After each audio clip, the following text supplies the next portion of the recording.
Good old stock options. Oh,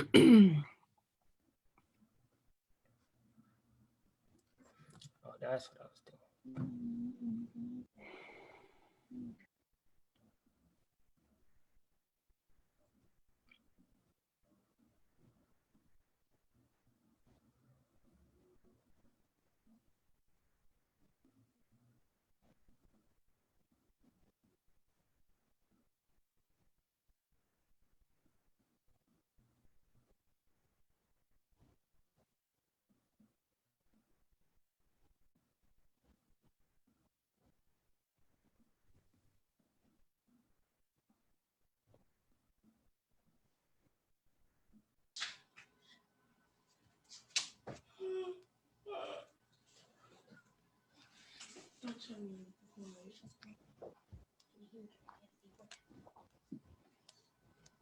You can touch on me anytime. It doesn't matter day or night. Shani, giving you light and love. We're coming on without a doubt. There's nothing you can't talk about. Shani, get ready to start the show. Yo, Shani, you know we're gonna talk. Ordinary people and next an ordinary God. Check the reference in the feed. We're walking in the light. And we're living in love. You know what, Shani, we gon' keep it intact. Cause every Monday got it coming. Yeah, we coming right back. So act like you know we get it on and poppin' at the Shani Show. Welcome to another episode of the Sharing with Shani Show. That was the most bootleg way of putting the music out there. Y'all, you already know I don't have any cut cards. I'm gonna tell on myself before y'all send me feedback. Okay, so this is how it is, right? And I need to download the song and put it on my computer so I can find it. I don't know where it is. And it always takes me, and I always remember at 7:57. Oh, let me get this song out. When we were on the radio, we uploaded the song, all you had to do. And once we went live, after it said Blog Talk Radio, the song would just automatically play. Doesn't do that. And so I need an engineer that I don't have to pay to do all of this because this is just too much. But anyway, Sharing with Shani Show is back. Thank you so much for loving me and supporting me. We have a dope show tonight, a whole bunch of creatives. And I like being around creatives because it makes me want to write. And I've been stuck in this writer's block for weeks. We're not going to even talk about the book because the book is the book. The book, I have a 40-day devotional on microaggressions. It's a weird concept. But, you know, purposely, Publisher Gift is going to fix it all out. But I'm on day 27. I've been on day 27 for like 42 days. I even did a fast because I thought, oh, let me fast and pray. Came out the fast, had a whole nother idea. Not the book. Not the book that's on day 27. So I'm all over the place. Mika. What's up? How are you? I'm all right. Good. So how do you create peace? You saw somebody post it on Facebook earlier. Yeah, Heather Shoemaker. Thank you. Yeah, Schoonmaker. Yes. Schoonmaker. Yes. Oh, it's a hard C. It's a hard C. Yes. Okay. Yes. Me had to go back to second grade. Right. Second grade. And so full disclosure, she'll probably kill me for telling this story, because her name, right?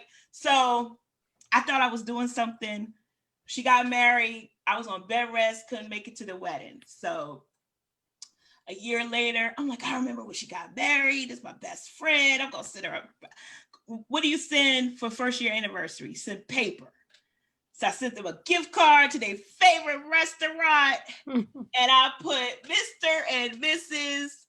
And I put her first husband's name on the card. Oh. And they still love me. Oh. Epic fail, right? even do it. So, so obviously, I've been doing faux pas forever, but That's yeah, a big one, Shani. that was a huge one. Like, I don't even know. Like, I just knew I was doing something. I was early too. She always sends everything early. I got my birthday gift from her early. Like, she's early, right? I'm always day of, day before. She still loves me though. But yes, so she put something on there, and then I got a email from someone that said, well, you want to read? Do you remember what Heather said? Yeah, I'll read it. I have it. She said, what is peace? Letting go and letting God. The baggage of my life, toxic relationships, having healthy dialogues instead of angry conversations, learning to be okay despite disappointments, and walking away. A work in progress. I like that. Yeah. And so the work in progress part is really important, because I think a lot of times we can be really hard on ourselves when we feel like we have not maybe like consistently done something, or I don't think you just wake up. I believe things have to be intentional, right? Now, once you set a particular mood and mode and setting for your life, then yes, it'll be there, but we still have to work to maintain it. So the work in progress, I think until the day we die, we're always going to be works in progress, because it's continual. So I appreciated her transparency in sharing that. And so I do too. Someone's asking how can they see the show? Why they text? Okay, I'm not going to even say nothing. Like, this is why we need a producer. Like, I don't. I'm doing the show. I can't help you try to get on the show too. I love y'all though. But anyway, so one of our faithful listeners since the very beginning said that she creates peace by acknowledging what's happening around her, and then having an accepting spirit and releasing the things that she has no control over, and being very prayerful of what to do next. And she also wanted to add that she hasn't always done that, but since COVID, that's the space that she's in right now. Mm-hmm. Acceptance is important. Yeah. It's like it reminded me of the serenity prayer. Yeah. Yeah. I know we dug into this. I feel like it was late last year, but it could have been earlier this year. Excuse all of that happening there. But yeah, I think it's I believe Shani, it was from the end of last year that we were talking about acceptance, and sometimes people feel like, they're being weak or passive if they accept things. And we discussed that that's not true, basically. So, I mean, I look at like it is what it is, right? We can talk about shoulds all day long and what we're supposed to do or what's supposed to happen, but the reality of it is what is happening. Right. What is, and that's those are the pieces that we're confronting. If you're operating in that should space or supposed to space, I think it'll trip you up every single time. Mm-hmm. So accepting what is also a process, and it can really help us. Yeah, I think if done correctly, it can really help us just kind of readjust things as necessary. So that we can move on with our lives. It's no point in being stuck. Life's too short. It is. Life is too short. I was just thinking about creating peace, and I think I create peace by I don't really I try not to let things bother me. Mm-hmm. And I feel like I've been really good at not having expectation on personal relationships. Okay. Because I think the biggest, whether it's a a marriage, a boyfriend girlfriend relationship, whatever it is, I think a lot of people relationships break down due to unmet expectation, right? Okay. So if you just really take people for who they are and their capacity of what they can bring, then you already you're not setting yourself up. Like I know a lot of people, I have a lot of friends, but I know what friend I can call in what scenario. Mm-hmm. Because if I call the friend that's going to always be late, I can't call her to take me to the doctor, because I'm gonna be mad, and that's going to create an unpeaceful situation. It's like simple things. So the psychotherapist in me wants to challenge that just a little bit for clarity. Okay. Just for clarity, right? Yes. I want to know if not setting expectations and being honest about what is present, do you feel like that's the same thing?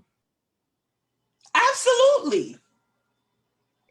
Because if I'm honest with myself on what to expect. I don't think that's the same thing. It's not. No. Why? Okay. Break it down. And I almost want to say it sounds like a defense mechanism. It might be. But that's how I keep my peace. But so if we're guarded, then we can't let love in. Listen. So okay, now hold on, wait, because I'm not trying to put words in your mouth, but I am feeling this out with you. If you say this friend that's always late, right?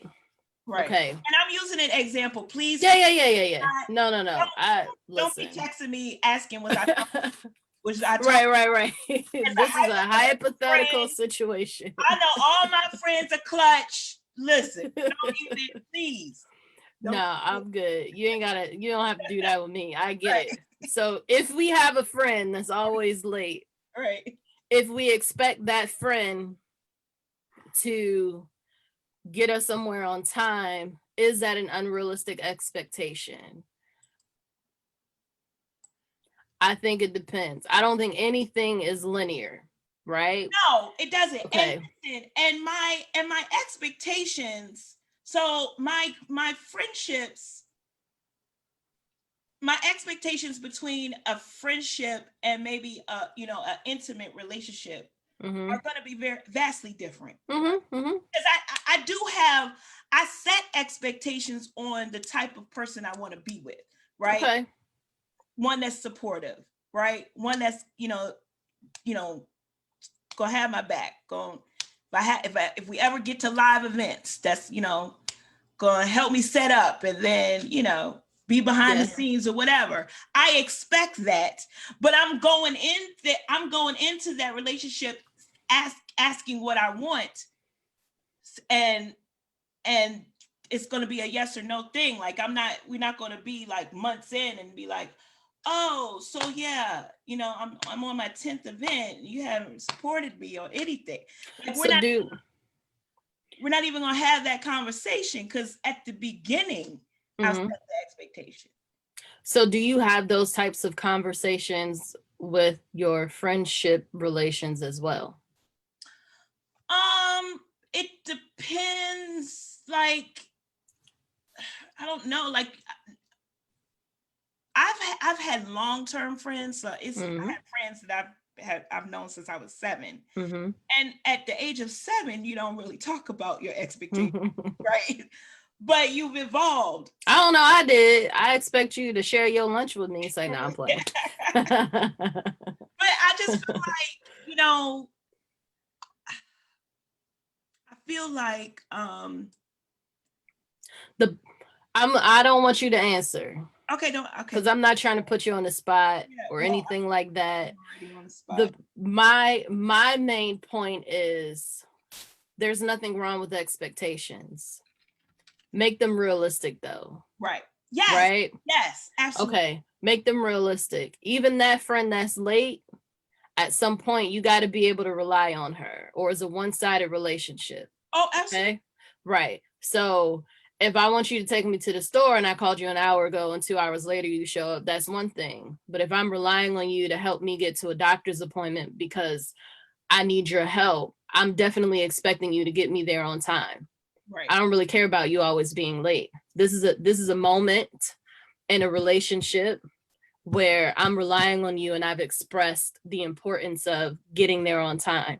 And so if they show up late and they say, well, I'm always late, why you call me anyway? Why did you agree to do it if you couldn't do it? But okay, that was going to be my point though, Mika. If I already know that person is going to be late, why would I set myself up why would I do that if I have other options?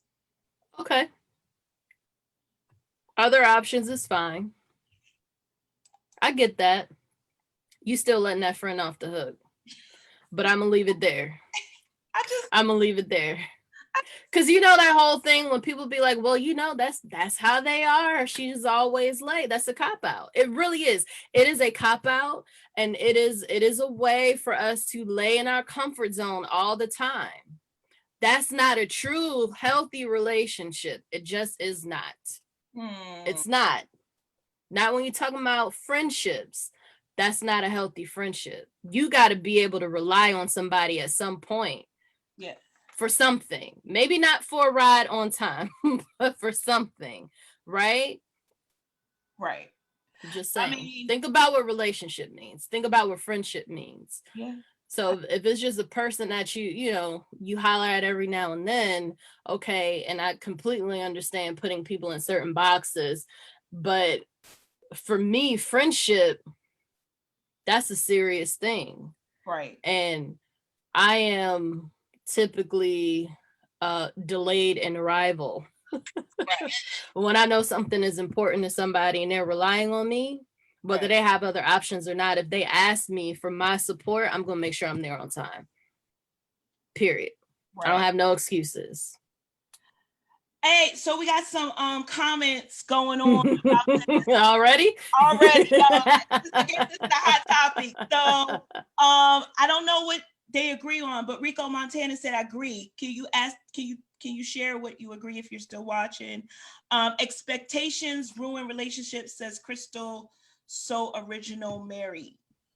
I love these names, right? And communicate upfront what your thoughts are about the things will go into the relationship. So those are some comments about that. I mean, I definitely see what you're saying. Okay. I just, I have never, okay, here's the thing. Have you ever had a friend who was just like, the food was just no good. I had a friend contract, right? Like what? Yeah, like, like they had friend contracts. Like, and if you broke a rule, like they just wrote you off. Yes. You never had one. That's not a friend. That is where my whole stop expecting people are going to be who people are going to be. Right? People are going to be who you let them be. Okay. I'm just saying. I just want to love everybody. Look, wait, hold on now. Love like God love or like that? Yeah. You don't need to be friends with them to love them. Just saying. It's the only child in me because I've always had a lot. It's like, you're my friend. Are you a people pleaser? I used to be. Okay. You can feel it. I'm recovering.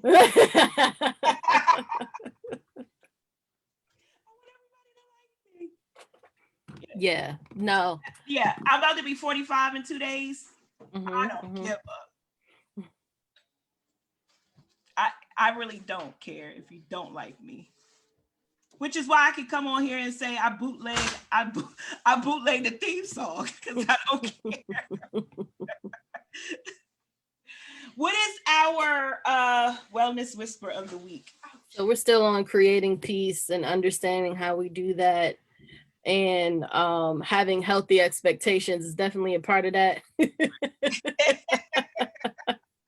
That's not what I was gonna say, but you know, since we got there, I think, well, it is in line, Shani.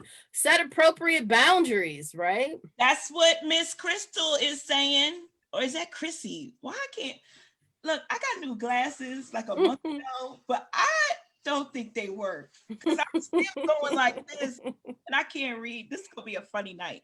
That's okay. But yes, set boundaries. I think that's definitely important.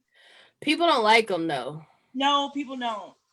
We're not used to it. And depending on your culture, you're really not used to it. And I do think, I'm just only speaking from my Black experience, that's not something we like. It's not something we're used to. Right. But it can be done with love. And I think if you understand what love really is, then you expect boundaries. And you will put some in place for yourself, because absolutely, because people will walk all over you, man. Oh, we need to talk about that next week, because yeah, I didn't have any boundaries last year. I didn't. That's why it's so that yeah. Okay. We'll talk about it next week. Are you speaking? It's okay. Yeah, I'm here, Shani. Mika, tell us how we can find you in these social media. Meet Mika Fresh, Mika Fresh on Instagram. Don't spell her name with no E. Don't put an E in my name. Fighting word. Boundaries. Boundaries and expectations. And expectations. You put an ear and they cut you off. All right, we get into it. I'm excited about this show because they are going to share their gift and their talent at the end, and I'm like really excited. Yeah, they're both dope. Both dope. Right. Like award winner, poet. My girl Ty. Listen, Ty is like the best editor in the world. I'll be like, Ty, can you fix my resume? Ty, can you fix my bio? Ty. She's like, there you go. She talks so low. That little voice, right? So but soft then when she gets behind a microphone and be spitting like 16 bars, what? Ty is a versatile and award-winning artist who has fine-tuned a balance between poetry and hip-hop. Referred to many as the Maya Angelou of this generation, she has shared platforms with a variety of notable industry greats, awed international audiences, and performed at the United States Pentagon. Without further ado, I'd like to introduce Miss Ty Scott to you. Welcome, Miss Ty Scott. I feel like we need Thank special you so effects. much, Shani. And then I'm gonna come back to you. I'm gonna introduce Demont Combs, Mr. Orange Live. I was teasing Instagram earlier, like that's gonna be my first question. Why they call you Mr. Orange Live? Because I didn't get that memo when I met you. Did I meet you in Baltimore 2018? Yes, that's exactly where we met at. Yep. That's Baltimore 2018. You won the Indie Author Legacy Award for Poet of the Year. Yes. Right? I was like, yo, there's Black people in Rhode Island. I ain't even gonna lie. Like, that's what it was. That was my first thought. So, welcome to the show after 2 years. Yes, thank you. Did I ask you to come on the show 2 years ago? I believe I did. It's very much possible that was like crazy. That was crazy. I've never experienced anything like that before. That jump started my career. Awesome, awesome, awesome. Well, you know what? Both of you, and either one of you can answer first, but tell us a little bit about yourself in your own words. Ladies first. Thank you so much. All right. Well, I'm excited to be here with y'all. This is so far been a really great show. So I am Ty Scott King. I am a poet and a rapper. I get to minister the gospel all over the world, and God has opened so many doors. I'm so grateful. I've done a ton of voiceovers for places like McDonald's, Avino, Pizza Hut. I'm still a little bit salty that I didn't get one particular voiceover. I lost the opportunity to Erica Badu. So Erica, we got Wow. a thing. We got a thing.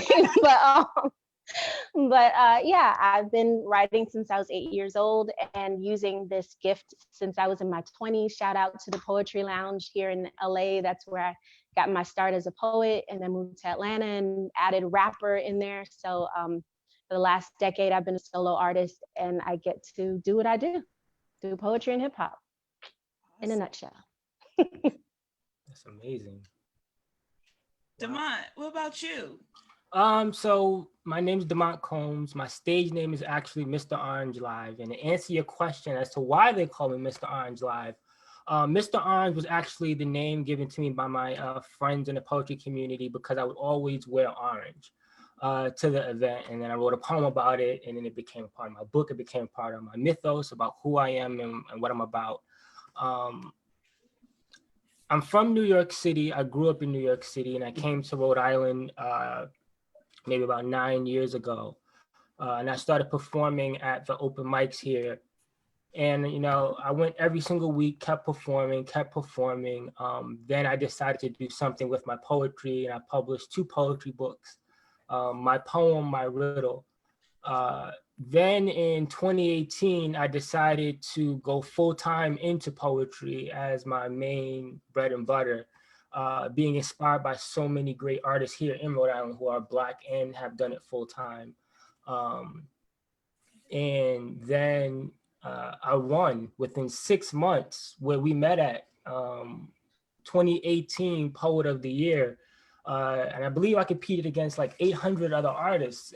And I didn't even know like how I even got into it. Like they just emailed me. It was like, you won, you're nominated. And I was like, okay. And you came. You was like, you got this phantom email, but you came all the way to Baltimore. Yeah, because I was like, you know what? This must be a life-changing opportunity, or God got something in work. I didn't know what was happening, but I was like, for some reason, I gotta go. So I went. And look at And that. then I won. And so I guess this question is for either one of you. Like, what was the what was the genesis? Like, what made you? How did you know you wanted to do this? Like, Well, so I guess I'm always gonna go first because I'm the lady.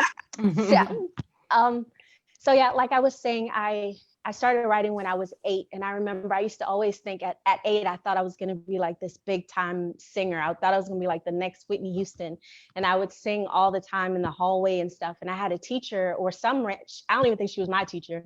She heard me singing in the hallway, and she was like, "You have to join the chorus choir." And I was like, "No, I'm good." I thought I was gonna be famous, but I was super shy, so I don't know how I thought that was gonna happen. But so I ended up joining the chorus, and then I got to go to a school of the arts once a week. I got bused. I grew up in Miami, so once a week they bused me to the school of the arts. Then for middle school, I auditioned to go to a school of the arts full time. So from 7th grade to 9th grade, I went to the school of the arts, and I was writing since I was 8. So I kind of thought, and I was in the midst of all these creative people as a kid. I mean, we were like taking trips to Broadway and doing all these plays, and that was like my whole life. So I knew everybody didn't have that talent, but everybody around me did. So I just figured this is like everybody has their gift. But it wasn't until I became a Christian, like I was writing, but I would really just kind of play around with it, I think. But once I got into my 20s, I realized, okay, this is like a thing, and God can use this if I surrender it to him. So from 8 to 20 something, it was kind of just like, I write here and there. I fix up people's homes. I edit their stuff to their girlfriends. You know, they want to do a nice poem for their boyfriend or girlfriend, I'd edit that up. But in my 20s was when I was kind of like, okay, more creatives came around, and I realized like we were all kind of struggling artists back then, to be honest. So it's kind of funny when like I know these people who are now winning all these poetry events, like my friend Sekou Andrews that I've known easily 2 decades, was the first spoken word artist ever to be nominated for a Grammy in the spoken word category. Like, I know that sounds strange, but no spoken word artist had ever been nominated for one. So people like him and NQ and Omari Hardwick, who everybody knows for acting, I remember from the Poetry Lounge and doing poems with him. So it's like everybody kind of just gravitated to each other, supported each other, and it was like, okay, we can make this something because we know God has given us these talents. So everybody kind of uses their talents in different ways. I choose to use mine for the creator who created me. But yeah, I think that was when I really started to see like, this is bigger than just some gift that I need to be playing around with. Yeah, I feel like the same way. Now I don't write poetry, although one time this lady said out, she said that's a poem, and I was like, no, it's not. But anyway, I was writing. Like, I knew that I wanted to be a writer, like probably like 9 or 10, right? But I used to write letters to like my fake siblings. I can't.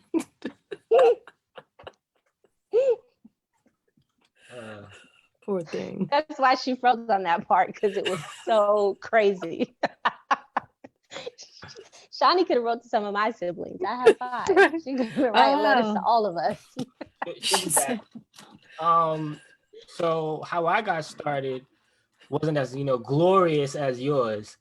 Oh gosh.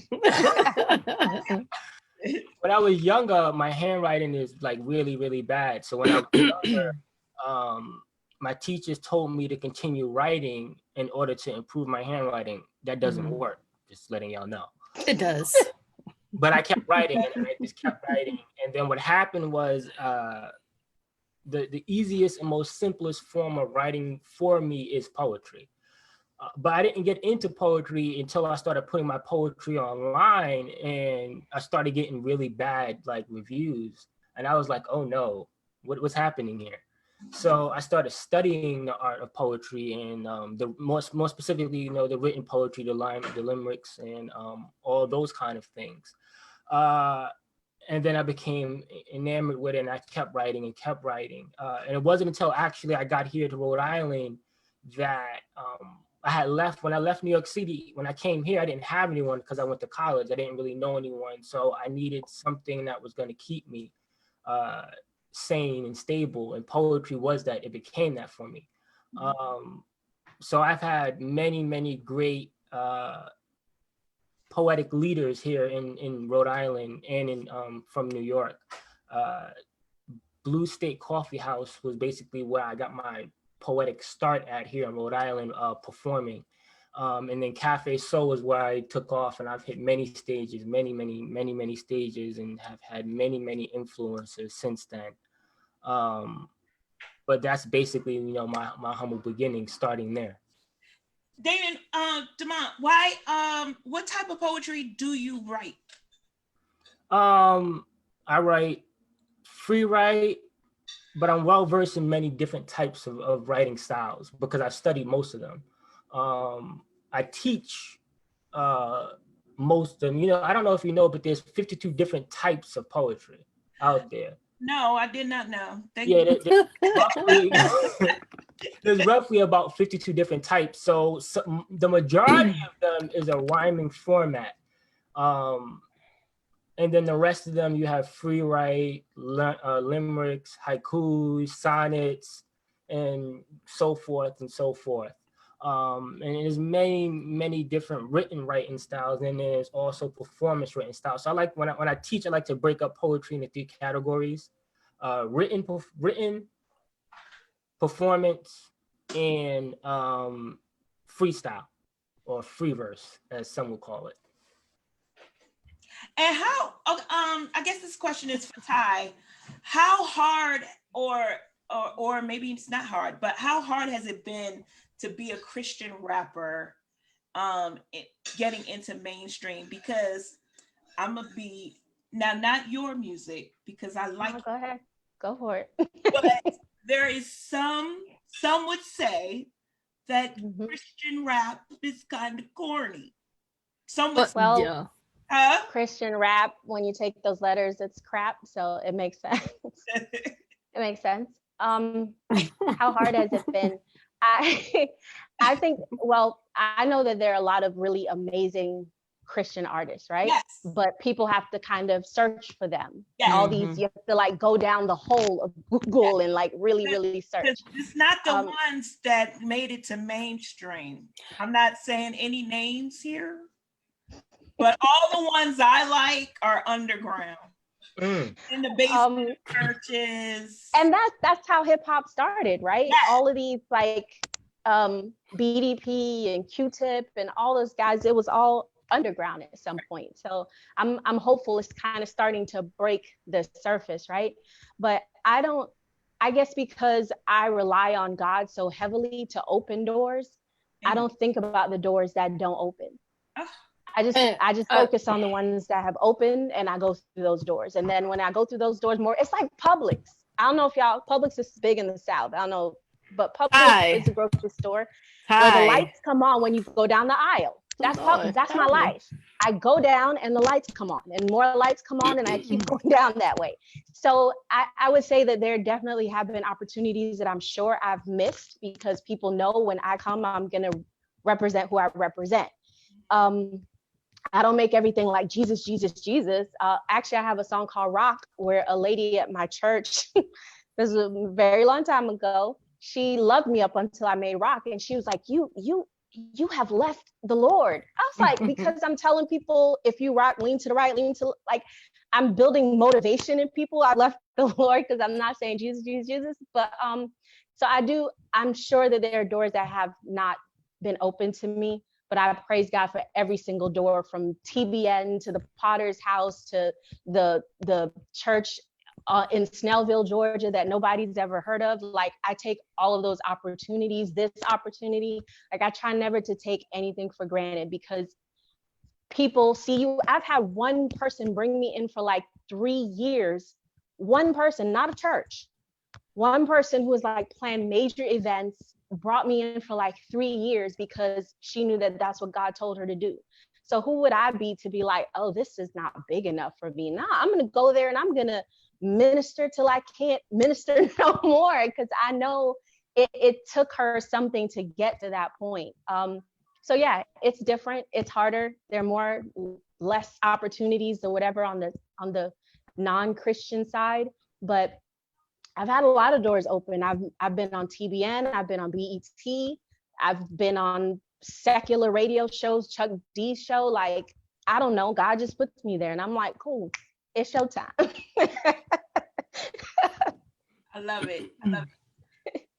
I remember when I used to be on the radio, and I'd be like, we're speaking live with so-and-so. If you have a question or comment, I was about to say that, but if you do have a question or comment, drop it in the chat now. If you have a question for either one of our guests, what was something that either one of you had to release in order to move your career forward? Like, what was something personal that you had to let go in order to move forward in your career? Mm. I got an easy answer, but I'll let Demont go first since I had the last question. Okay. So what I had to let go of was a job that I had, and I was using the job as a crutch not to move forward with my career. I knew it was about time for me to go, but I just didn't feel secure enough in myself and or the walk to see that it would be fruitful, or that I would be able to make a monetary compensation for it. I don't know if you know, but being a poet is one of the most hardest jobs out there as far as getting paid is concerned. So I just made it my mission once I did, it was like I had to take, that leap of faith, and that's when I won the award. And then later on, I just continued down the path of performing on as many stages as I could. I performed in laundromats, I performed in bars, I performed outside in the streets in New York City. I've been stopped to ask, hey, can you perform for me? So whether it's free or whether it's paid, as long as I'm valued, I'll do it. Mm-hmm. But I have an issue with being taken advantage of.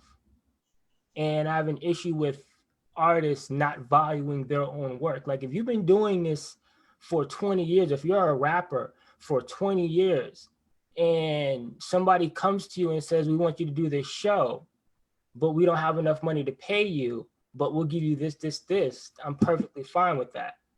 But just know that my normal price is my normal price, and I'm not going to change that normal price because of XYZ.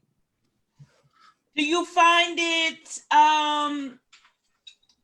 in certain areas it's harder to get paid? I mean, I've had that experience too. Like this is before I did contracts. Don't hurt me, right? But because we was all for the Lord, right? And so using the honor system. And I have gone 500, 600, 700 miles from home and was promised one thing and got there.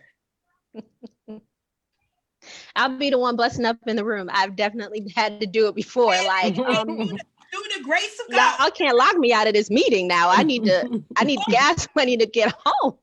Exactly.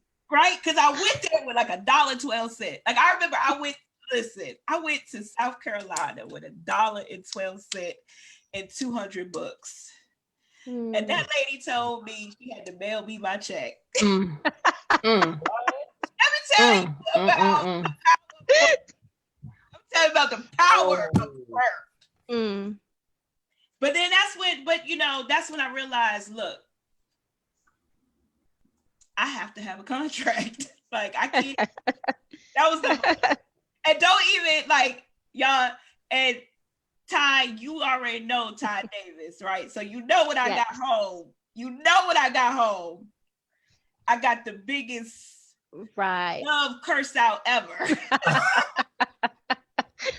Blessed out. You got blessed out. I got blessed out. But I say all that to say, but these were church folks though, right? And so, but yeah, so do y'all watch Friends? Yes. Do y'all remember the episode where Monica was hired to do a funeral, to cook for a funeral? No. And the widow, every time it was time to collect her check, the widow would cry, like a deep cry, right? And Phoebe was her assistant. And Phoebe was like, Monica, go get our money. And Monica was just like, she couldn't bring herself to do it. She was like, I tried, Phoebe, every time, the widow, like, look at her. And Phoebe would look out the door and the widow was like playing on the piano and singing and bringing it home. And then finally, Phoebe was like, enough is enough. And so she went out there. She said, excuse me, we provided a service for you and we expect to get paid for it. And but it was like a record scratch, everybody just turned around like, oh, snap. But she was like, and thank you very much. That widow gave her money, though. I've had to have a Phoebe and a Monica inside of me, especially before my husband came along. And it was like so I was solo first as a poet, then I was in a group as a poet and a rapper, and then I went solo again. So there were 5 years where I've not had to like fight and argue and kick doors down to get my money probably 98% of the time, but that 2% of the time where I'm like, wait a minute, you want me to wait here? Like, what's the problem? So I've definitely had to have Phoebe and Monica and a little more Jesus in many, many places. And that and so I was working I had a client who got a big name speaker. I won't say the name, but got a big name speaker. Hmm. And we was just like thinking she was so extra, right? Her demands, her rider was just so extra. Well, I tell you one thing. When I went down to South Carolina, I was like, you know what? I'll be like her when I grow up. That lady didn't get on stage until I handed her envelope. Right? I know that's right. Listen. And it took me a year and a half, but I understood why. Yeah. Right? Boundaries. And I realized that, and with you, Demont, I will do a free event. But if it's 100 miles or more from my house, you gotta pay me for travel. Like I can't, because how are we gonna get there? That makes perfect sense. What I tell people, I break it down and make it simple for certain organizations and people that want to hire you. I say, if you can't pay us with money right now, you can take donations. You can do a pass the hat. So the people there that we bring, there you go. That's one way. Another way is to raise the funds before we come. Postpone the event and pay us prior. If you have to pay us after, then put a date on it. But as long as we've established that I'm getting paid and I'm getting paid XYZ by XYZ. Yeah. I've had it. I'm sorry, Demont, go ahead. But for certain organizations, such as nonprofits, a lot of times they feel that they don't have to pay, or but there's a thing called honorariums. Yes. That you can get. There's also called grants. So it doesn't even have to come from your pocket. You can literally write a grant with the artist, get the grant, and do the event or events, whatever have you. So there's too much money out there and too many ways to get it to not pay your artist. Right. I agree. And if you don't think you can pay, don't do the event. Like I feel like if you're going to be a promoter, you have to have the money, regardless of who comes through that door. Yeah. You need to know I have what these people need to get paid, what I agreed to. And don't expect your talent to market your event.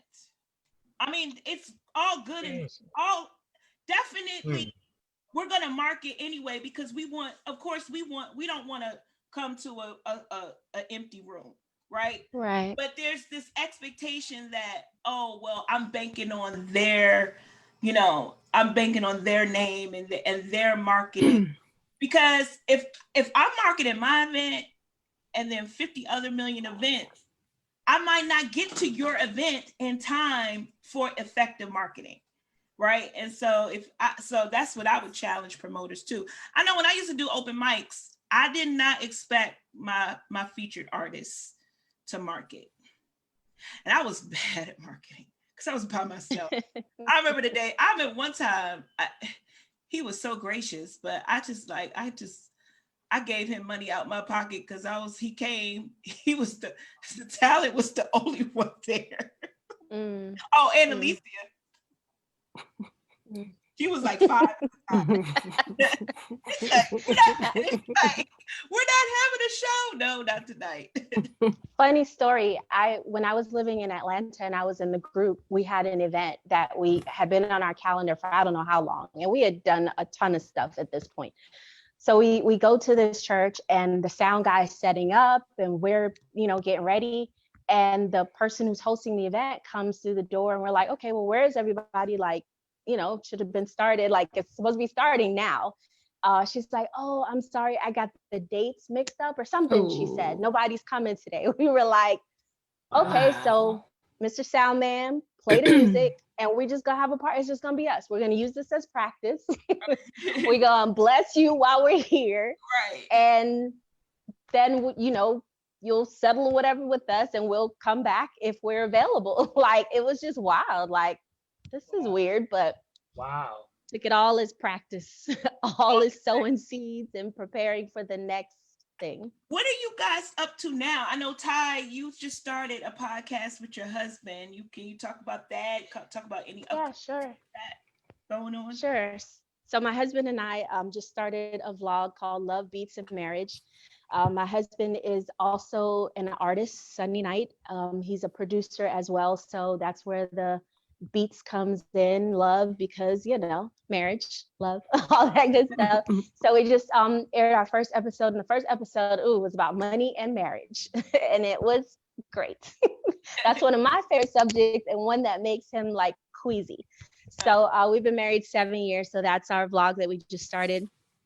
And coming up, so I just released a single 2 months ago. I just released a new single called No Rewind. I have 2 albums out and then like 4 or 5 singles since then. But No Rewind is a hip hop song. And the video will actually be coming out next month. So October, the video will be coming out. I saw the final cut today and I'm like, yeah. So I'm super, super excited about that.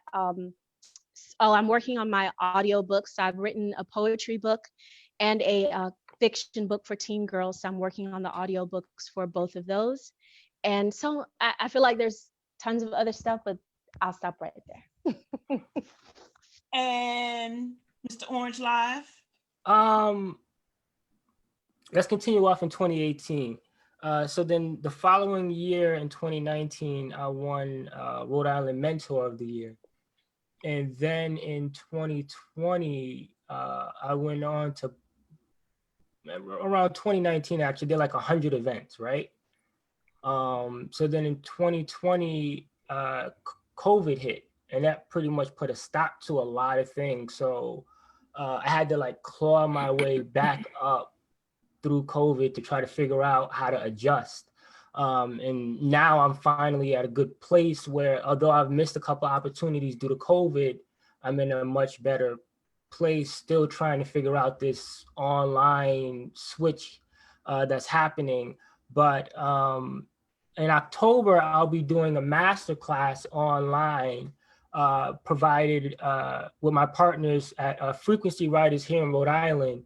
And I actually got a grant from the city of Providence to be able to put this event on, where whoever wants to sign up for it can sign up. And then I'll be able to teach you guys over the next couple of weeks in October some amazing poetry techniques, performance techniques, memorization techniques, how to navigate the poetry world.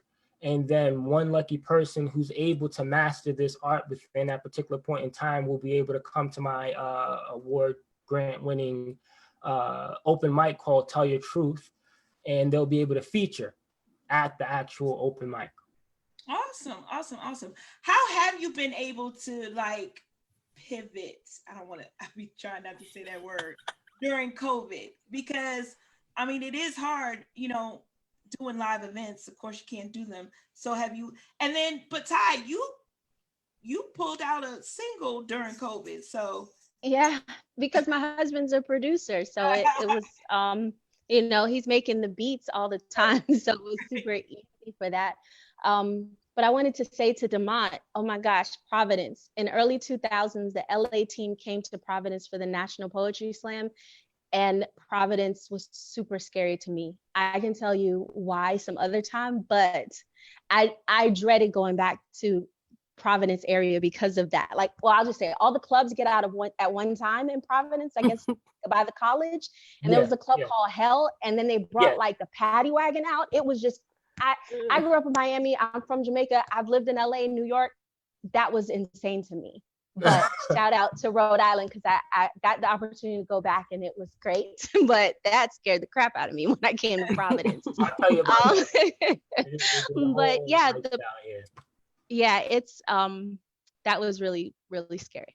But anyway, pivoting has been pretty interesting. I think the worst thing about being virtual all the time is like, I just need new shirts to wear every day almost. I was thinking about it today, like, haven't I worn this shirt like the last 50 lives? Right.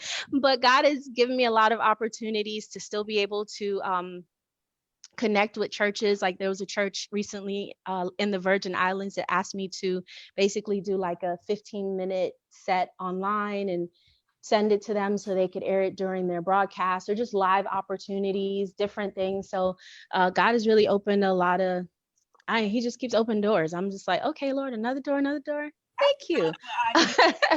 we talk offline, but I just thought of an idea like plug and play. Like you could just do it. So you could record something and the church could just play it for. Oh yeah. Yeah, that's what quite a few churches have done. And then yesterday I actually had a call, which I hadn't had before. They had like a their service was over the phone. So they had like a call-in number and they did like an hour service and they had me come on and do some poetry on there.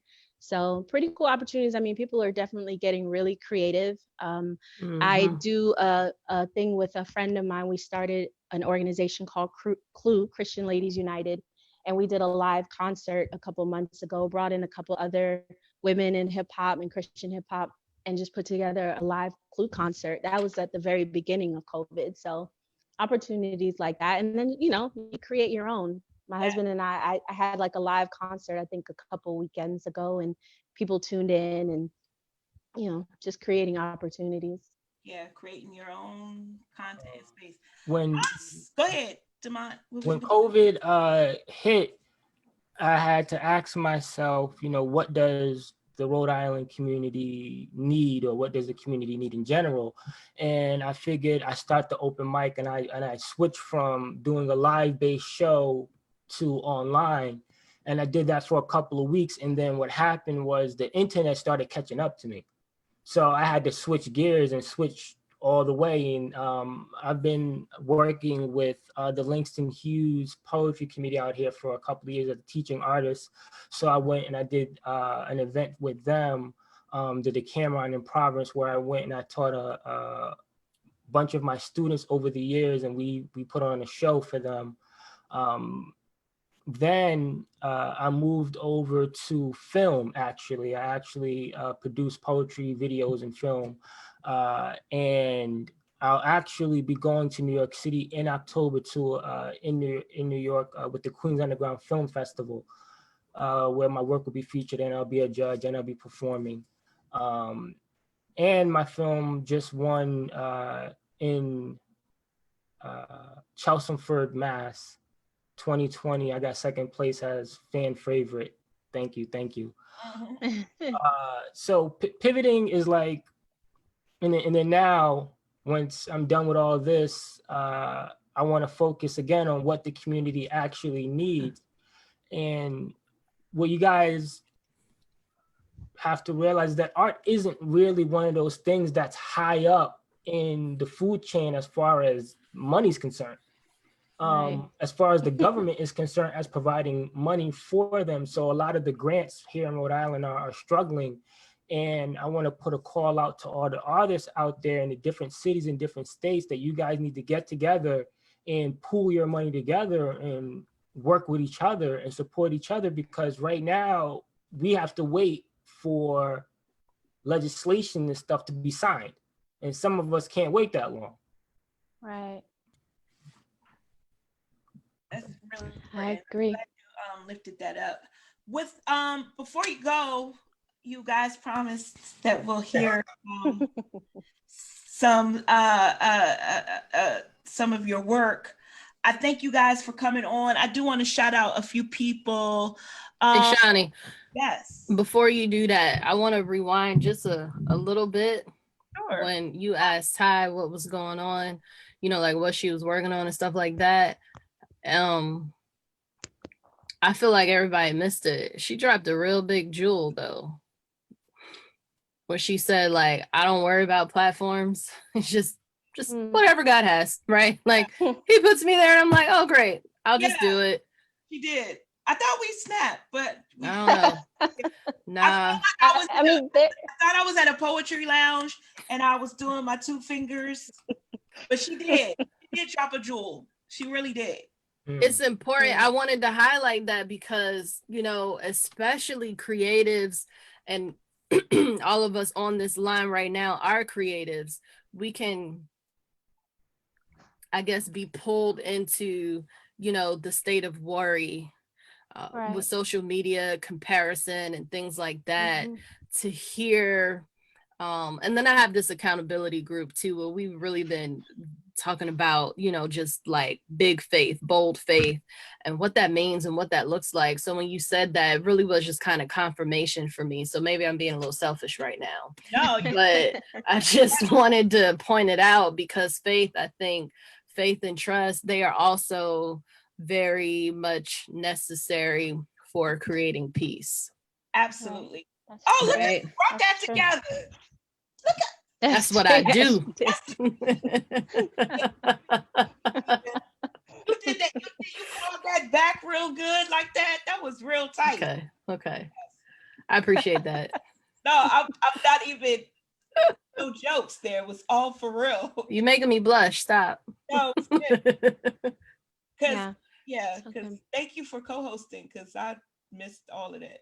It's all good. It's just faith is important. Faith is really important. And I think, you know, and especially in these times, in the times that we're living in right now, we can lose faith quickly, right?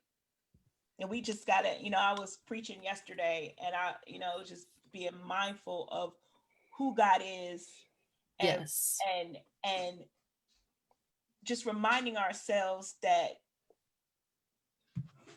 we overcome. Like, is this, you know, he overcomes all of this, so it doesn't even matter what any of this looks like right now, because we win in the end, right? Right. It is written. Right. Y'all better know it. So Yep. I am grateful. I do want to, okay, so I'm gonna shout out. I'm gonna shout out because I have never had, I mean, I get support, don't get me wrong. And I don't want my family to be all like, well, you don't support, but Hitters on Deck Gaming Squad supports this show like you would not believe, under the leadership of Brian Walker, and maybe I should have called him by his other name. I don't even know. But anyway, but Rico and Crystal and Harlem, I just want to thank all of them for always tuning in and listening and commenting, and that's how we get our numbers up on YouTube, because, you know, I have Mika, you remember back, you was like, Shani, you should go on YouTube, and YouTube. You kept telling me YouTube. And we had like 2 views on YouTube. Girl, you should see our YouTube page now. It's lit. It is lit. That's Go what's on, up. check the replay, because that's what's up. That's all fam. I love them, and I thank them for their support. My sister-in-law is on here, Nicole. Trudy, Sassy Girl Brown, thanks for watching. Oh, both sister-in-laws are on here. Thank you so much. And so I just wanted to give them some love, because I finally figured out how to look at the comments and do the show. It's like tying your shoes and walking. Was it chewing gum? Chewing gum and walking. I said tie your shoes and walking. I'm all messed Nobody can do that. Bird down. So yeah, so I'm grateful for the opportunity. I don't know where Miss Ty Scott went, so we'll let her go last. But if you can drop your poem, Okay. Mr. Orange Live. I'm getting inspired. Yes. All right. So this poem is called, I'll do 2 poems for you guys. All right. This one's called Artistic Struggle. There is a debt we must pay. Words on a page stain our lives. We may ramble on in front of a drunken moon, partying as we ride the light, as we shake our forgotten truths and drown ourselves in the sways of our pens. We hide our pain behind stories that are not ours. We speak every language of truth except the one in the mirror waiting for change. We encourage ourselves and write. We swear and curse when we break our swear upon fallen trice. We escape our room with fantasy, paint our future with brighter colors.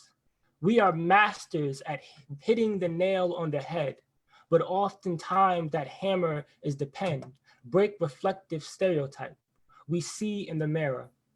We use our words as therapy and therapist, best friend and worst enemy. We contradict our walk by spilling the sins of every sinner who sinned against us or just talked. We struggle and starve off regret daily. We forgive ourselves as often as possible. Shame is an ugly monster that looks away whenever possible. We shout our flaws as loud as we can, hoping you can hear us confessing, hoping we find forgiveness in volumes and mercy at the snaps. We have run out of ink and excuses, out of trying and abusive ways to confront ourselves in a world too eager to confront us. The paper shed its tears. It tears away reality as we rip off the page, shove it down the problems we face, and we do what we do best. Right. Good. Thank you. This one is called, I didn't give it a title. Oh, she can rap. Oh, he can dance. Oh, they can march down Black art. Is that all we are? All that hope can muster? All that justice can do? Black love, tainted, wasted, destined to die, but don't you know Black won't die? Truth is raw, unfiltered flint water mixed in. This may make you uncomfortable, as if shackled to the story, unwritten, unable to stop the sway and rocking of your life. My journey ain't been no pretty little pond with the sunset over it. Yes, the sun done set on a few in this story. I leave this as my last will and testament. Should I not make it out alive? Should I become another number or a slave, let my voice be heard and not drowned out? I am tired of the hate. Messages of talking about better days where grace ain't missing bullet. Lights ain't supposed to bring fear. Being poor don't mean criminal, and skin color ain't reason for them to fear. I am tired of the hate. Messages in blood speak louder than voices crying over lifeless bodies. How many harbor hate? If we waited, would it crush us? When we gonna learn to love us? Anger explodes, label exposed. When we gonna learn the hate we give only kills self, spreads to the bones, shouts from the graves, begins at DNA and ends when the new cycle begins. We are ingrained sunshine. We are ingrained shadows of sunshine, casting love across space and time. Overcomers under overwhelming overachievers, but by any means necessary. Love, by any means necessary. Thank you, Mr. Orange Live. How can people find you in these social media streets? You guys can find me on Facebook at facebook.com/tellyourtruth Rhode Island. That is my open mic page. Go ahead and like that. You can find me on Instagram at www.mrorange, www.instagram.com/Mr. Orange Live. The same thing on Twitter, www.twitter.com/Mr. Orange Live. And my YouTube channel is youtube.com/C/Mr. Orange Live. Awesome. Take it away, Miss Todd. Oh, before, so I don't, how can people find you before you do your rap? So then we don't have to close on like housekeeping stuff. Yeah, sure. So my website is tyscottking.com. That's TY Scott King, like Coretta.com. From there, it'll lead you to Instagram, Twitter, Facebook, YouTube, all that good stuff. But just in case, you can find me on all social media outlets at I am Ty Scott King. So I'm gonna do a poem, if that's cool. You said rap, so I don't know if that's your preference, Shani. I like, you can do whatever. You're the art, you're the talent. Okay. Okay, cool. So I'm just gonna do a little bit of the hook from No Rewind. No time for pause, hold your applause, because we got much work to do. Divine assignment, stay in alignment. Every word promised is true. Can't backtrack, look back, get slack. Gotta take that, take that, take that. Mind the gap, no cap, keep running, because this ain't forever. His kingdom is coming. And every lie spoken against you can't prosper, because his word will always remain. So push to the promise, don't doubt what he promised, because he said that it's just a claim. There's nothing behind you that's worth it. God is not asleep, no, he's working. So it's not time to rest. Better is coming. Press. So that was for Shani, the rap. So I'm gonna do this piece. People always ask me why I write, so I love to share this piece called Freedom. I write for freedom, for justice, for the lonely single mom who believes it's just us, her and her baby boy. I write for that dope boy who's lost hope, boy, in ever living to see 22. And if he do, he's convinced he'll be a statistic. Locked up behind bars, it's so ballistic. But the prince and the gun were definitely his, not cryptic. I write for the misfit who doesn't knit closely with anyone anywhere, for the lost, searching for clues to why they're here. I write to make him clear. With no shame, I prepare the way and lift his name. I write for the lame, the deaf, the mute, the cute little girl who feels like the whole world only sees her body, but no one hears her cries. So she goes to school day after day, telling lies about the bruises on her eyes, her arms, her chest. I write for that thug who never leaves home without his bulletproof vest. And when he rests, it's with one eye open, because he can't trust nobody, so he drinks just for coping. I write because I'm hoping my words can cut through you before you cut through your own wrist from all the pain. I write for the intellectual with the filled up brain and the genius IQ.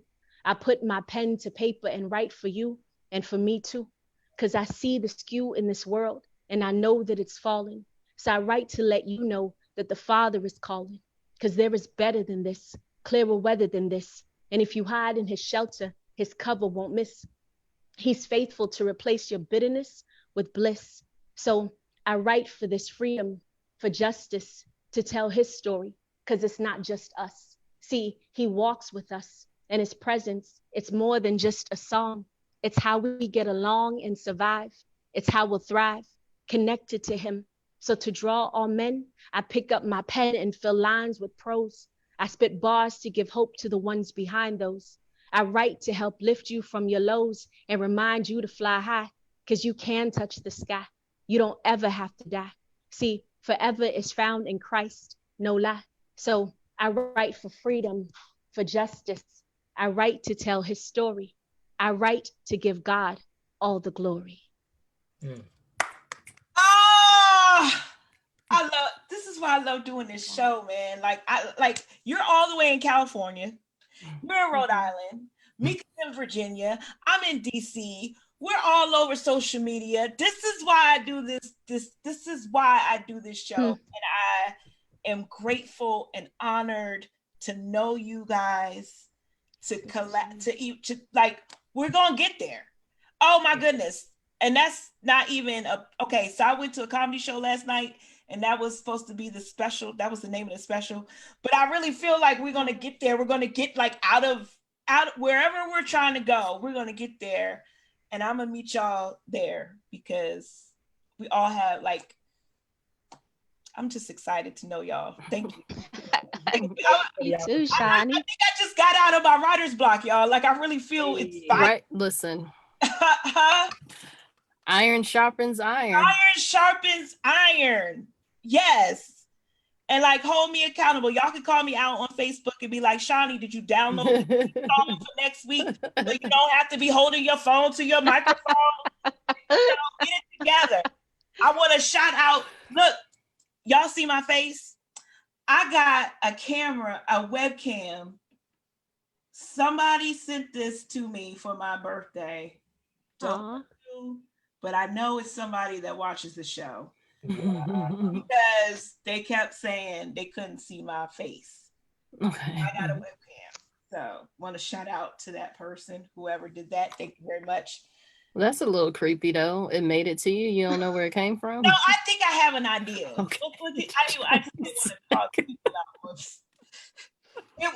I thought it would be creepy, but apparently it's not. Somebody called me out because I was like, that's creepy that you be getting like secret packages. And she was like, actually, it's not, like, because, you know, your address is public record. And then like, she just like, I'm like, you know, that's true. That's true. Say less, say no more. You right. You got it.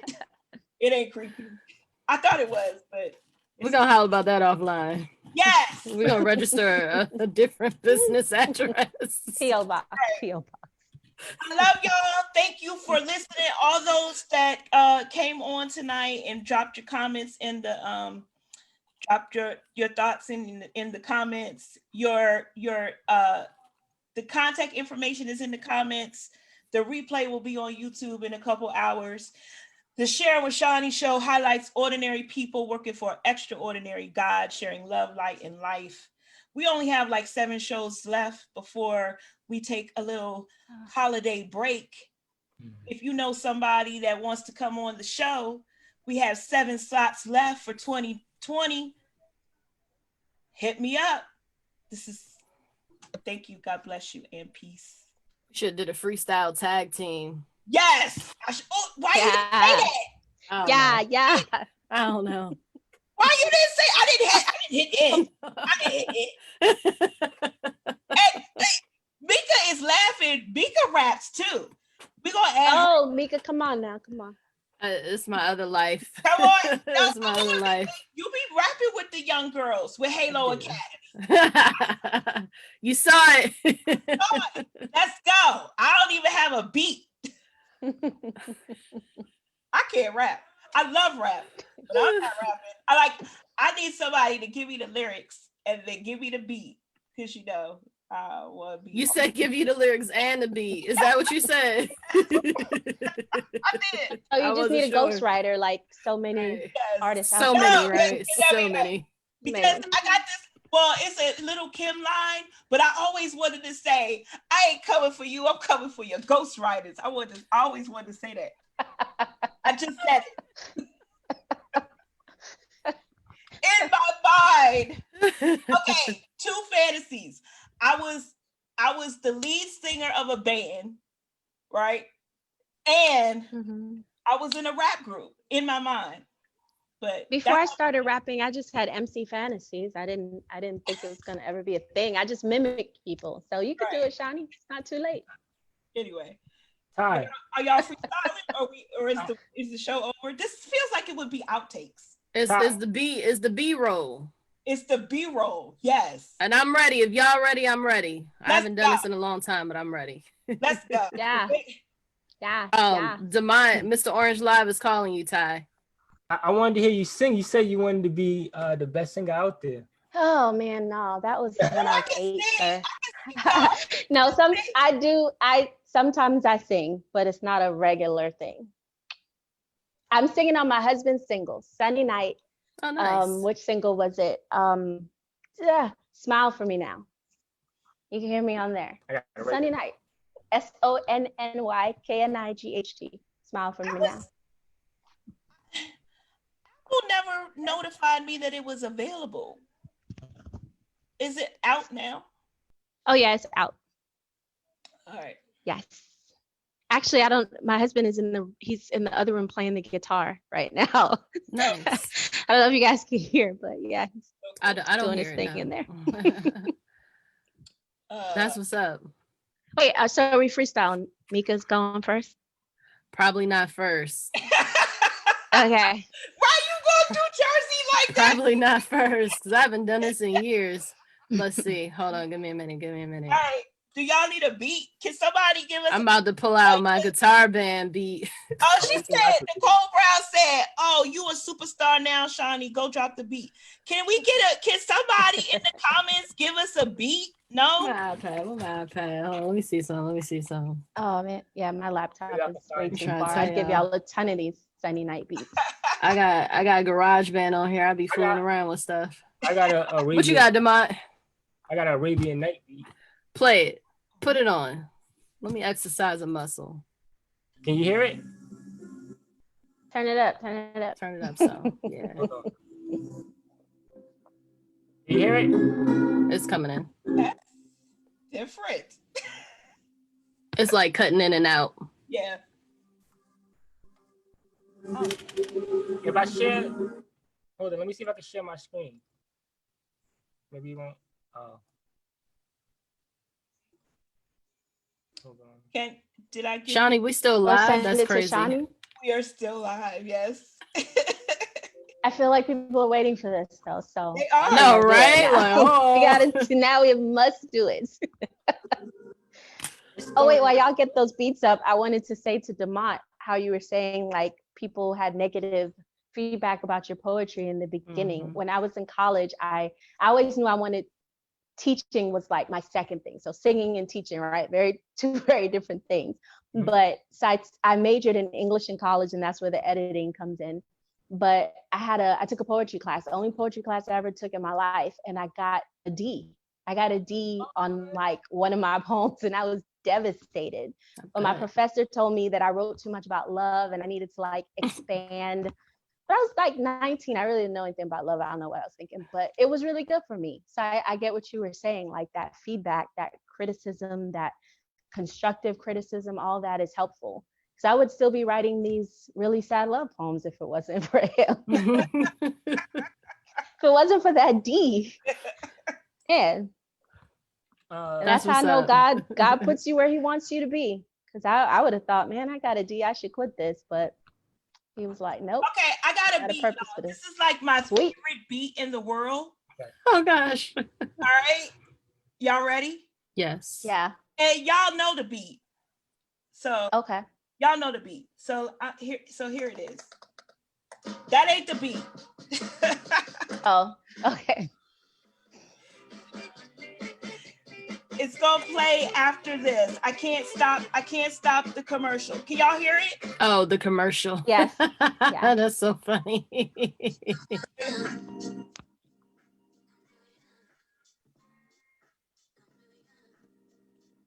Oh, now I don't hear it anymore. It went down. Yeah, the volume lowered. Are you serious? Okay, it's coming in. Y'all can't hear it? Now I can hear it. No, it's Jay-Z. Okay. It's gone again. Maybe it's the internet. It's something weird when you is failing us. Play music. When you share like sound like that through Zoom. I don't know. It's something weird. You have to change, I think, your output or something like that. I don't know. Something funky. Something funky. I just told y'all we need a producer and an engineer. I don't know. But it was $1 million. So we'll just clap. I mean, yeah, just clap. There you go.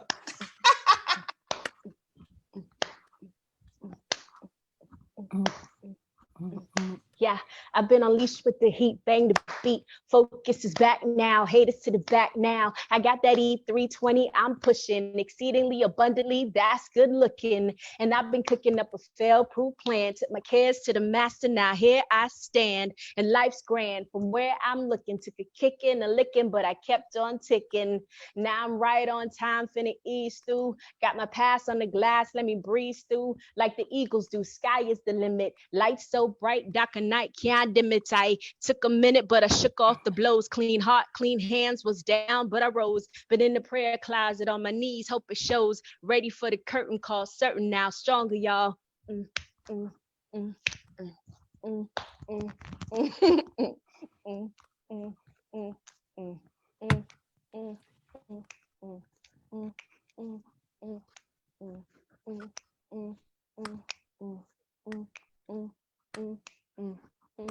I need to switch it up. I thought Demont was gone. Oh, I don't rap. I'll go.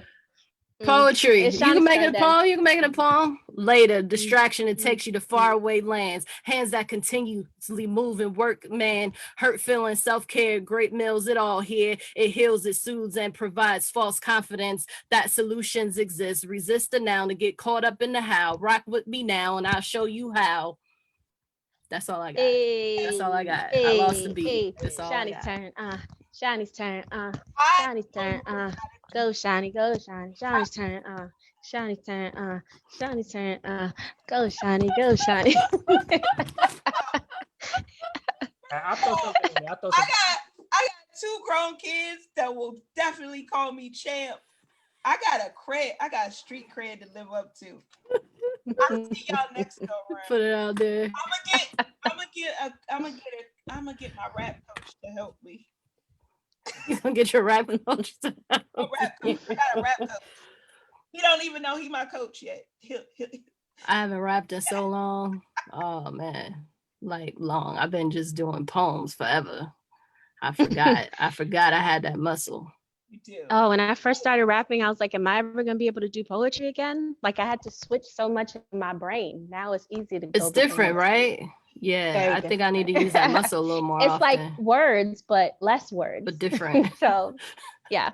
Different kinds of words. Words, but less words. Oh, Demont said he had something Oh, I was Oh, that I forgot.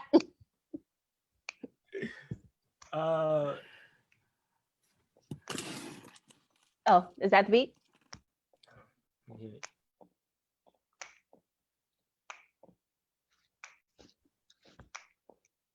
Jet black, trim night, cut short by the looks of it, a hint of orange, faded moon in the background by the looks of it, the dust of the magical kiss tilting slightly to the left, breathe, escapes time, seemingly frozen gray, parting ways, in a way, in the distance of tomorrow, you desire a long awaited change, and in a single strand of time could remain.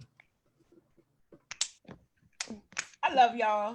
Thank you so much. Thank you for spending an hour and a half with me. Like way over. I know my child is like, excuse me. My stomach is like, I never eat before I like get on the show. Yeah. Before I speak. I can't do it because I used to have dry heaves when I used to do this show back in 2015, 16. Oh gosh. I eat after the show, like when I'm Yeah, I eat after. I can smell the food right now. I'm so hungry. Like the food came like at 10 minutes to 9. I was like, oh, I can't wait to eat. And then it's 9:30. Oh wow. I'm out. Thank y'all. Bye. Thank you, everybody. Thank you, everybody. Thank you very much. Y'all. Peace. Bye.